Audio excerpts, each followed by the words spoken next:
नमस्कार दोस्तों, मैं हूं सागर और आप सभी का बहुत बहुत स्वागत है आज के अपने इस वीडियो में।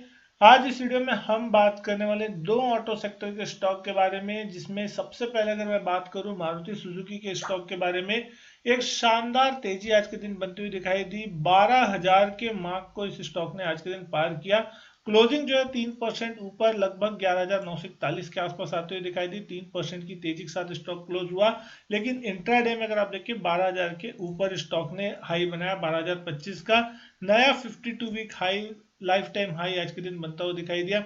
वॉल्यूम बहुत ही शानदार थे, 10,31,000 शेयरों के आसपास के वॉल्यूम देखने मिले। सुबह से ही स्टॉक में एक शानदार तेजी बनती हुई दिखाई दी और एक अच्छी खासी तेजी के साथ स्टॉक क्लोज होता हुआ दिखाई दिया। अगर यहाँ पे बात करूं क्यों ये तेजी बनती हुई दिखाई दी, तो सीएलएसए एक्सपेक्ट कर रहा है कि मारुति सुजुकी की टॉप पोजीशन सीएनजी स्पेस में बनी रह सकती है और आने वाले समय में भी ये जो है आउट परफॉर्म आपको करता हुआ दिखाई दे सकता है। रिसेंट रिपोर्ट की अगर मैं बात करूं तो ब्रोकरेज फर्म सीएलएसए ने यहाँ पे हाईलाइट किया कि Maruti will maintain its top position in CV PV segment with 72% market share. तो सीएनजी पीवी सेगमेंट में अगर आप देख रहे हैं 72% का मार्केट शेयर मारुति के पास है और ये टॉप पोजीशन पे बना रहेगा। कहीं ना कहीं एक ये चीज जो है वो पॉजिटिव होती हुई दिखाई दी। The brokerage firm estimate that the market share of CNG PV to rise from 15% in FY 2024 to 22% in FY 30।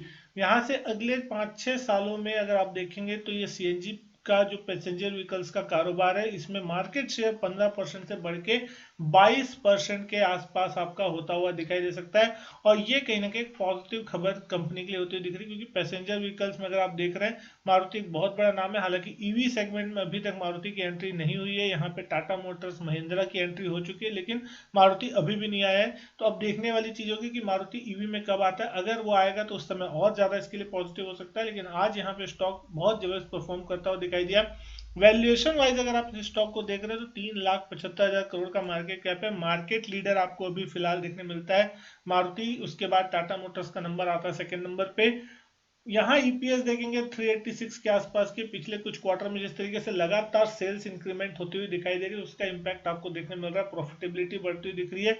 30-31 के आसपास के पी चलते हुए दिखाई दे रहे हैं। प्राइस टू बुक देखें तो 6 के आसपास की प्राइस टू बुक पे स्टॉक चल रहा है। आज इस स्टॉक ने अगर चार्ट्स पे भी देखे तो एक बड़ा लेवल जो था, जो इसके लिए रेजिस्टेंस बन रहा था, उस लेवल को यहाँ पे ब्रेकआउट दिया है। लगभग 11,720-730 का जो लेवल था, जहां पे इसके पुराने हाईस थे, आज उसको जैसे ही काटा उसके ऊपर स्टॉक के में एक अच्छी खासी तेजी बनती हुई दिखाई दी। तो अब यहाँ पे 11,700 11,750 एक अच्छा स्ट्रॉन्ग सपोर्ट जोन बनता हुआ दिखाई दे सकता है।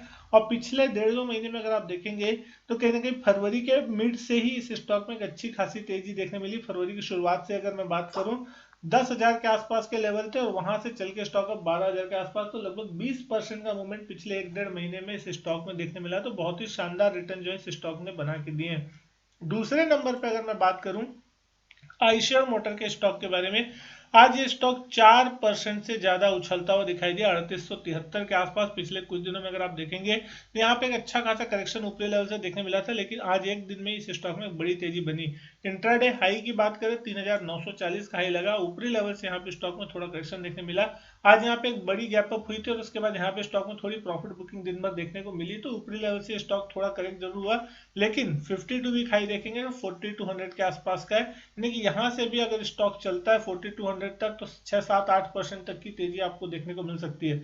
वॉल्यूम आज के दिन यहाँ शानदार होते हुए दिखाई दे, लगभग 30,45,000 शेयरों के। तो जो एवरेज वॉल्यूम यहाँ देखने मिलते हैं ऑन एन एवरेज, उससे यहाँ पे ज्यादा अच्छे खासे वॉल्यूम बनते हुए दिखाई दिए। और इसके पीछे भी एक खबर काम करती हुई दिखाई दी। यूबीएस ने अपग्रेड के स्टॉक को बाई रेटिंग यहाँ पे बनाई है और साथ ही साथ यहाँ पे माना जा रहा है यूबीएस की तरफ से कि इसकी जो एवरेज सेलिंग प्राइस है वो आउटपेस कर सकती है इंडस्ट्री को। जहां पे इनके जो 450 सीसी प्लेटफॉर्म में नए लॉन्चेस और साथ ही साथ 650 सीसी के जो लॉन्चेस है आने वाले दिनों में, उसको एक अच्छा रिस्पॉन्स देखने को मिल सकता है। साथ ही साथ इनका अगर हम यहाँ और एक चीज देखने की कोशिश करें तो ट्रायम्फ और बजाज ऑटो की तरफ से जिस तरीके की चीज देखने मिलती है, हार्ले डेविडसन, ट्रायम्फ और ये सारी चीजें, उनका कम्युनिकेटिव जो वॉल्यूम है, जो कि माना जा रहा था कि उनके आने से इसके ऊपर इफेक्ट पड़ सकता है, तो उसका कोई खास इम्पैक्ट नहीं पड़ रहा है। आप यहाँ देख सकते हैं हार्ले डेविडसन और बजाज ऑटो की जो ट्रायम्फ है failed to increase volume significantly. और फरवरी 2024 में अगर मैं बात करूं तो हार्ले और ट्रायम्फ का जो कम्युनिकेटिव वॉल्यूम था मॉडल का वो ऑलमोस्ट 4000 यूनिट के आसपास था, जो कि एक्सपेक्टेड गाइडेंस से नीचे देखने को मिला। यानी कि आइशर मोटर को इनसे कोई ज्यादा खतरा फिलहाल देखने को नहीं मिल रहा है और आने वाले दिनों में मार्केट ये यूबीएस मान के चले कि स्टॉक में 5000 तक के टारगेट देखने को मिल सकते हैं। यानी कि अपसाइड अगर देखें 34% तक के आसपास का यहाँ से देखने मिल सकता है। कल की क्लोजिंग से अगर मैं आपसे बात कर रहा हूँ तो एक अच्छी खासी तेजी यहाँ से बन के दिख सकती है और 5000 तक के टारगेट यहाँ पे यूबीएस सुझाता हुआ दिख रहा है। और स्टॉक भी बहुत जोरदार चलता हुआ आज के दिन फाइनली आपको देखने को मिला। इस स्टॉक की अगर आप वैल्यूएशन देखते हैं तो आपको वैल्यूएशन अच्छी देखने मिल रही है। 1 लाख करोड़ के ऊपर का मार्केट कैप देखने मिलता है, 1% के आसपास की डिविडेंड यील्ड है, 140 के ईपीएस पे स्टॉक काम कर रहा है और 27-28 के पीई पे चलता हुआ दिख रहा है, 7 की प्राइस टू बुक है। और अगर चार्ट्स पे भी हम देखें तो पिछले कुछ महीनों में यहाँ पे थोड़ा करेक्शन कंसोलिडेशन देखने मिला है। 4200 के आसपास के जो लेवल्स थे वो लगे थे दिसंबर के महीने में और उसके बाद से स्टॉक में आपको थोड़ा करेक्शन देखने मिल रहा है। 3600 के आसपास इस स्टॉक ने जो था वो बेस बनाया था जनवरी के एंड में और उसके बाद से स्टॉक में एक रिकवरी देखने मिली थी 4000 के आसपास तक की और उसके बाद फिर स्टॉक में करेक्शन देखने मिला था जो 3700 के आसपास और कल परसों यहाँ पे बेस बना। लेकिन आज जिस वॉल्यूम से यहाँ पे एक गैप अप ओपनिंग देखने मिली है और तेजी देखने मिली है, इस स्टॉक ने 3800 के लेवल को क्रॉस किया तो इस स्टॉक में अभी जो नियर टर्म टारगेट है वो 4000 से लेकर 4200 तक के देखने को मिल सकता है अगर ये मोमेंटम कंटिन्यू रहता है। स्टॉप लॉस लेवल की अगर मैं बात करूं तो 3600 से 3700 वो रेंज हो सकती है जहां पे कहीं ना कहीं स्टॉक अगर किसी कारण से आता है नीचे तो वो एक सपोर्ट के रूप में कारोबार कर सकता है। लेकिन अगर उस लेवल को तोड़ता है तो फिर कहीं ना कहीं इस स्टॉक में गहरावट आपको गहराती हुई दिख सकती है। लेकिन आज जिस तरीके की न्यूज पॉजिटिव है और वॉल्यूम जिस तरीके के सपोर्टिव देखने मिल रहा है पॉजिटिव साइड में, इस स्टॉक में आपको ऊपर साइड की बैट एक बार के लिए देखने को मिल सकती है।